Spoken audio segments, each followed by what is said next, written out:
Bismillahirrahmanirrahim. Assalamu alaikum warahmatullahi wabarakatuh. So today we are going to discuss about scene यानी stream object जो हमने पिछले दफ़ा हमने पढ़ा था सी आउट के हवाले से पिछले कई लेक्चर्स में हमने डिस्कस की थी पहले। आज हम करेंगे सीन के हवाले से। तो सीन और सी आउट दो डिफरेंट चीज़ों के लिए इस्तेमाल होता है। सी आउट जब करते थे तो वो सी मतलब स्क्रीन के ऊपर कोई चीज़ अगर प्रिंट आउट करवाना था आपने, उस वक्त हम क्या करते थे, सी आउट का इस्तेमाल करते थे।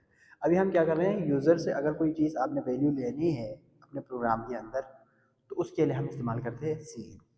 तो सीन मतलब हम इस्तेमाल मैंने अभी बताया यूज़ करते हैं क्यों, क्योंकि हम यूज़र से इनपुट ले सके। आपने एक प्रोग्राम लिखा, ठीक है, उस प्रोग्राम में आपने कुछ भी करना था, सपोज कुछ नंबर्स लेने थे और उनका सम करना था, या ठीक है आपने एक दो सब्जेक्ट्स के मार्क्स लेने थे फिर उनको प्लस करना था, ठीक है। तो मार्क्स जो थे वो आपने यूज़र से लेने थे, तो यूज़र से लेने के लिए आपके प्रोग्राम में कोई ना कोई ऐसी चीज़ होनी चाहिए जिसके ज़रिए आप यूज़र से ले लें, यूज़र को बता दें कि भाई नंबर दे दें, ठीक है ना। तो वो ऑब्जेक्ट है ना, वो जो आप टूल इस्तेमाल करेंगे हम कह सकते हैं वो सीन है। सीन जब आप इस्तेमाल करेंगे तो ये अलाउ करता है कि आप यूज़र से इनपुट ले लें, ठीक है। अब it belongs to IO stream library. इसका मतलब ये है कि ये जो सीन आप इस्तेमाल करते थे या सी आउट इस्तेमाल करते थे, तो हमने अपने प्रोग्राम के अंदर ऊपर लिखा था इंक्लूड आईओ स्ट्रीम, ठीक है। तो जब तक आप आईओ स्ट्रीम इंक्लूड नहीं करेंगे सीन आप इस्तेमाल नहीं कर सकते, ठीक है। It is also called stream object. जिस तरह हमने सी आउट को कहा एक स्ट्रीम है, क्लास है, ठीक है ना। वो ये चीज़ें आपको बाद में समझ आ जाएगी जब आप बुक पढ़ेंगे तो क्लास ऑब्जेक्ट के बारे में, ठीक है। तो अभी के लिए बस इतना है कि एक स्ट्रीम है और उसका छोटा सा एक क्या है, ऑब्जेक्ट है, ठीक है। अभी इतना जहन में रख लीजिएगा। और जो बेसिक सिंटेक्स है सीन का वो ये है आप लिखते हैं इधर सीन, फिर कोई भी वेरिएबल हो ना। सपोज मेरे पास एक वेरिएबल था इंटीजर टाइप के, ये मैंने एक प्रोग्राम लिखा इंट मैन करके, ठीक है। और मैंने एक इंटीजर टाइप का एक वेरिएबल बनाया है इंट, फिर इधर मैंने रखा जी मार्क्स, ठीक है। और इसको मैंने इनिशियलाइज कर दिया 0 से। अब मैंने मार्क्स यूज़र से लेने हैं, ठीक है ना। तो यूज़र से लेने के लिए पहले मैं क्या करूँगा, स्क्रीन के ऊपर एक मैसेज लिखूँगा यूज़र को कि भाई जो मार्क्स है वो दे दें, ठीक है। यानी मैं कहता हूँ कि प्लीज़ इंटर द मार्क्स।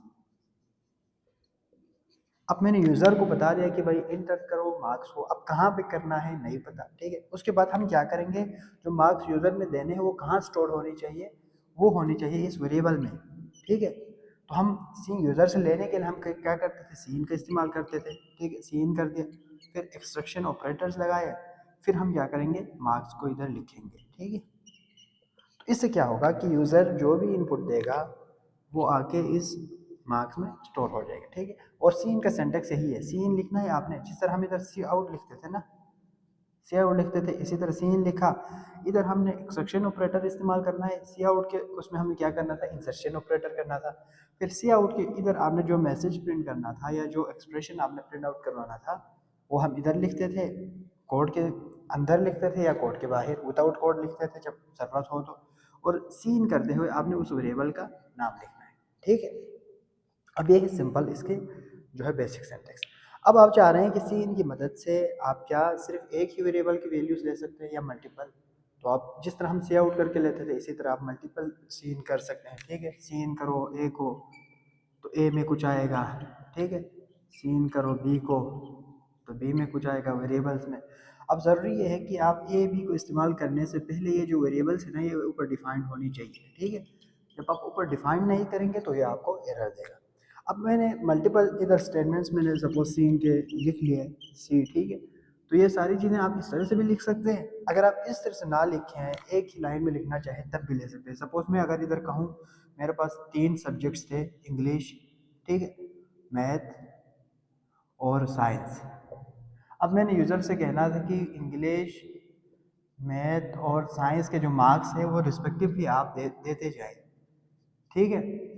तो मैं इधर क्या करूँगा, या तो मैं सी इन करके पहले मैंने क्या कहा इंग्लिश लिख लूँगा, ठीक है। दोबारा सी इन करके मैं मैथ लिख लूँगा और तीसरी बार सी इन करके मैं क्या लिख लूँगा, इधर साइंस लिख लिया मैंने, ठीक है। या तो मैं 3 स्टेटमेंट्स में लिख लूँ, या अगर मैं इस तरह ना करूँ तो सी इन किया तो पहले मैंने क्या लिखना है, इंग्लिश, ठीक है। अब दोबारा मुझे सी इन लिखने की ज़रूरत नहीं है, मैं सिर्फ ये ऑपरेटर लगाया, फिर मैंने कहा मैथ, फिर ये ऑपरेटर लगाया, फिर मैंने कहा साइंस, ठीक है। अब इसी एक लाइन में आप तीनों सब्जेक्ट्स के मार्क्स भी ले सकते हैं या आप 3 अलग अलग से स्टेटमेंट्स लेके अलग अलग से भी ले सकते हैं, ठीक है। तो ये सी इन का इस्तेमाल है। अब उसके बाद सपोज आपने इधर वेरिएबल बना दिया एक इंटीजर टाइप का, ठीक है, इंटीजर टाइप ए बना दी। अब आपने यूज़र से लेना है इसकी वैल्यू, ठीक है। तो यूज़र से लेने के लिए मुझे सीन करना पड़ेगा और इधर क्या लिखना पड़ेगा, ए लिखना पड़ेगा, ठीक है। अब जब यूज़र टाइप करेंगे तो उसके लिए ज़रूरी है कि वो इंटीजर टाइप की ही वैल्यूज़ दे, ठीक है। अगर यूज़र इधर जाके कीबोर्ड से अगर ए बी सी देंगे तो क्या होगा, ये गलत हो जाएगा, क्योंकि जो टाइप आपने डिफाइन किया है वो इंटीजर है। दे क्या रहे आप, सी स्ट्रिंग दे रहे हैं, ठीक है ना। ये इंटीजर टाइप तो नहीं है ए बी सी, ठीक है ना। तो इस तरह से ये टाइप भी सेम होना लाजमी है। इसी तरह आप दूसरे टाइप्स के भी ले सकते हैं। अब इसमें हमने इंटीजर का जिक्र किया, आप इसमें फ्लोटिंग पॉइंट वैल्यूज़ को सीन कर सकते हैं, ठीक है, करेक्टर को कर सकते हैं। जब आप करेक्टर डिफाइन करते हैं, सपोज मैंने किया इधर करेक्टर और मैंने एक वेरिएबल बना दिया ए।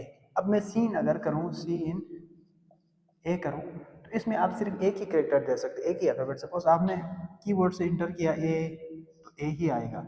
ए बी किया तो ये दोनों इसमें नहीं आ सकता, ठीक है ना, क्योंकि करेक्टर सिर्फ क्या करता है, एक ही अल्फ़ाबेट को, एक कैरेक्टर को स्टोर करने की कैपेसिटी रखता है कैरेक्टर जो वेरिएबल है। So this was all about cin, कि सी इन को हमने कैसे इस्तेमाल करना है, ठीक, और क्यों इस्तेमाल करना है, ताकि हम यूज़र से इनपुट ले सकें अपने प्रोग्राम के अंदर, ठीक है। इन चीज़ों के बारे में हमने डिस्कस की। अब इस पूरे लेक्चर के हवाले से कोई अगर पॉइंट समझ नहीं आई आप लोगों को तो आपने कमेंट करके ज़रूर बताना है।